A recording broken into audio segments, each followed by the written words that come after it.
Can you believe what you have been seeing on CNN today, ladies and gentlemen? Can you believe it? Supposedly, a CNN reporter found Osama bin Laden, took a television camera crew with him, went into Osama bin Laden's hideout, interviewed him and his top leadership, his top lieutenants and colonels and generals in their hideout. This is a CNN reporter with a camera crew. And he came out and told everybody, within 3 weeks, Osama bin Laden is going to attack the United States and Israel.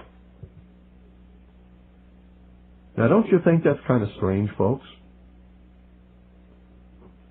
You see, because the largest intelligence apparatus in the world, with the biggest budget in the history of the world, has been looking for Osama bin Laden for years and years and years, and can't find him. The FBI also, under the leadership of Louis Freeh, has been looking for Osama bin Laden for years and years and years and years and years and many years, and can't find him. Some doofus, jerk-off reporter with a camera crew waltzes right into his hideout and interviews him. Now, that tells us two things. Either everyone in the intelligence community and all of the intelligence agencies of the United States government are blithering idiots and incompetent fools, including the entire apparatus of the FBI and all of their personnel, or they're lying to us. They're not looking for him at all. And the second is the truth. You see, the CIA created Osama bin Laden. They recruited him. They trained him. They found his leadership. They brought them all together. They showed them how to fight the Soviet Union in Afghanistan, and when that was over, they still continued to fund him and train him, and they're now using him to help bring about world government by making him the big boogeyman, because they can't use Saddam Hussein anymore.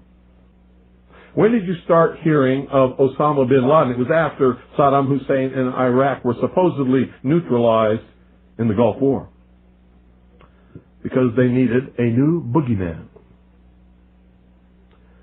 But they're not looking for Osama bin Laden, because I'm telling you right now, if I were the head of the Central Intelligence Agency, within 2 weeks I would have him dead or in custody without fail. Without fail. If I had those assets and that money, he would be mine.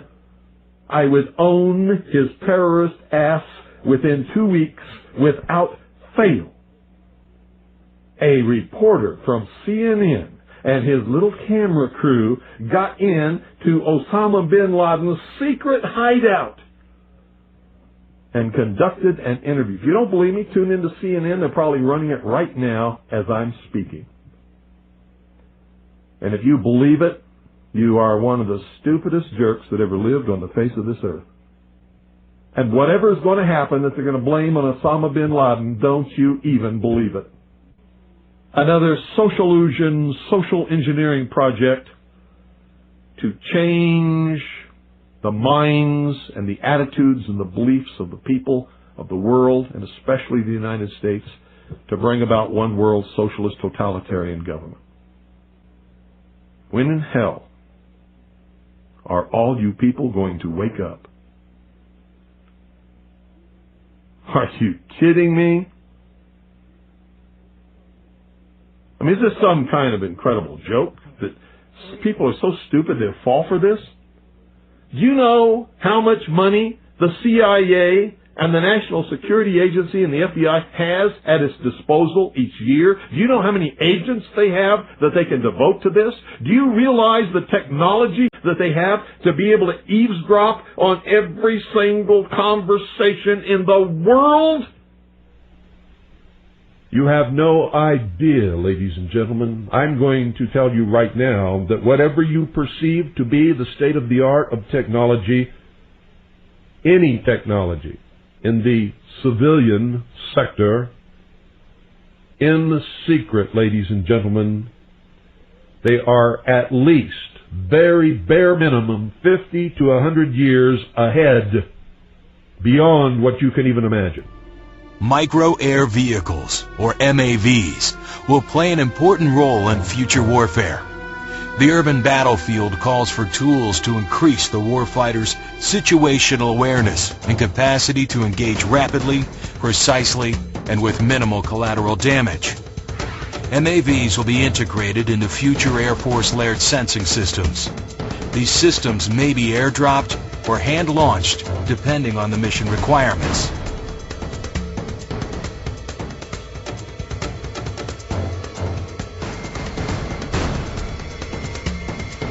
The small size of MAVs allows them to be hidden in plain sight. Once in place, an MAV can enter a low-powered extended surveillance mode for missions lasting days or weeks. This may require the MAV to harvest energy from environmental sources, such as sunlight or wind, or from man-made sources, such as power lines and vibrating machinery. It will blend in with its surroundings and operate undetected. MAVs will use microsensors and microprocessor technology to navigate and track targets through complicated terrain, such as urban areas. An MAV operating in urban terrain will have more agility challenges than larger UAVs. Obstructions can cause wind gusts, even on a calm day. One way to overcome this is to learn from examples in nature and use flapping wings to fly. Sensing an oncoming gust, feedback control directs the wings to flap asymmetrically, compensating for the wind. Small size and agile flight will enable MAVs to covertly enter locations inaccessible by traditional means of aerial surveillance. MAVs will use new forms of navigation, such as a vision-based technique called optic flow. This system remains robust when traditional methods, such as GPS, are unavailable. Multiple MAVs, each equipped with small sensors, will work together to survey a large area. Information from these sensors will be combined, providing the swarm of MAVs with a big picture point of view. Data will be communicated amongst the MAVs to enable real-time, reliable decision-making and to provide an overall surveillance picture for other platforms or operators. Each individual MAV may perform a very distinct mission from its fellow swarm members. While some MAVs may be used purely for visual reconnaissance, others may be used for targeting or tagging of sensitive locations. Individual MAVs may perform direct attack missions and can be equipped with incapacitating chemicals, combustible payloads, or even explosives for precision targeting capability.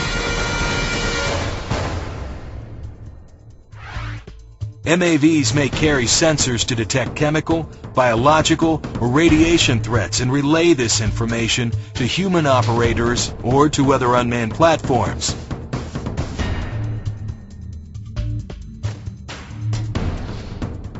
Like their biological inspiration, MAVs are not limited to flight. The agile hovering, perching, and crawling MAV will fulfill the mission popularly termed dull, dirty, and dangerous, like no current system can. MAVs will become a vital element in the ever-changing warfighting environment and will help ensure success on the battlefield of the future. Unobtrusive, pervasive, lethal, micro-air vehicles, enhancing the capabilities of the future warfighter.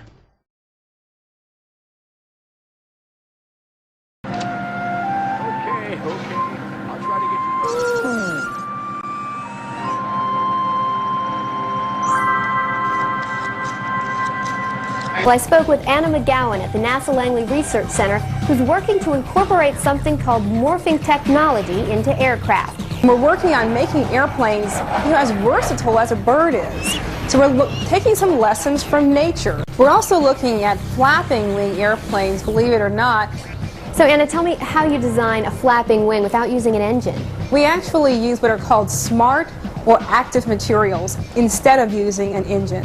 And why is it referred to as smart material? Well, smart materials actually move on command. These are materials that when you apply a stimulus, like electricity or heat, or in some case magnetism, they actually move.